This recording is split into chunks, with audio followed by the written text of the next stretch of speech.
এটা ধরুন আমাদের বিষয়ে এটা কারা বলছে, প্রশ্নটা হচ্ছে এটা কোনো সাধারণ ছাত্র বলেছে? ফ্যাসিবাদ পুনর্বাসনের বিরুদ্ধে কঠোর বার্তা দিয়েছেন বাংলাদেশ ইসলামী ছাত্র শিবিরের সেক্রেটারি জেনারেল জাহিদুল ইসলাম। তিনি বলেন, যারা ফ্যাসিবাদ পুনর্বাসনের মিশনে নেমেছেন সাবধান হয়ে যান, নতুবা পরিণতি সামাল দিতে পারবেন না। নিজের ভেরিফাইড ফেসবুক পেজে দেওয়া এক দীর্ঘ স্ট্যাটাসে তিনি এই হুঁশিয়ারি দেন। ফ্যাসিবাদ পুনর্বাসনের জন্য ছাত্র জনতা জীবন দেয়নি, অর্থের বিনিময়ে ফ্যাসিবাদকে রাষ্ট্রের গুরুত্বপূর্ণ জায়গায় পদায়ন করা হচ্ছে, এমনকি হত্যা মামলা থেকে নাম বাদ দেওয়া হচ্ছে। এমন অসংখ্য তথ্য ও ডকুমেন্টস আমরা পেয়েছি। এমনটি হওয়ার কথা ছিল না।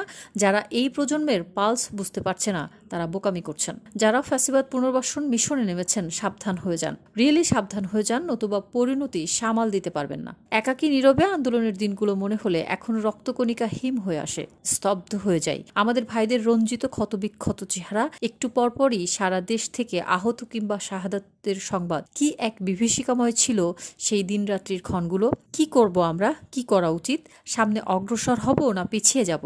ময়দান আর ভাবনার লড়াইয়ে ক্লান্ত হয়ে যেতাম, কিন্তু শহীদদের কথা মনে করে আবার সবাই উদ্দাম ফিরে পেতাম। আমরা যারা সেদিন শহীদ হিসেবে কবুল হইনি, আমাদের শরীরে হাজারো শহীদের রক্ত লেগে আছে। আমরা সেই শহীদের ঘ্রাণ অনুভব করি, নিজেদের আমরা আসলে শহীদ মনে করি। তাই আমাদের সামনে কোনো অন্যায় হলে আমরা শাহাদাতের লেভাসে সেখানে আঘাত হানব। যেখানেই ফ্যাসিবাদী চিন্তা কাজ করবে সেখানেই আমরা প্রলয়ের মতো আঘাত হানব।